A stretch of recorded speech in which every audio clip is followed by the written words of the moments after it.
Признайся, ты спишь с открытым ртом?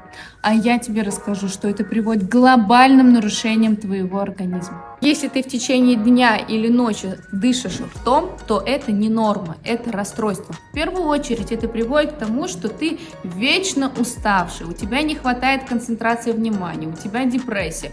Все потому, что идет полная гипоксия твоего организма и мозга.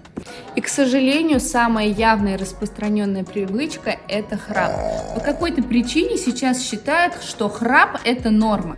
Но я тебе скажу, что храп может привести к остановке сердца во сне. И в чем же здесь связь между храпом и остановкой сердца во сне? Читай в описании, там ты все увидишь.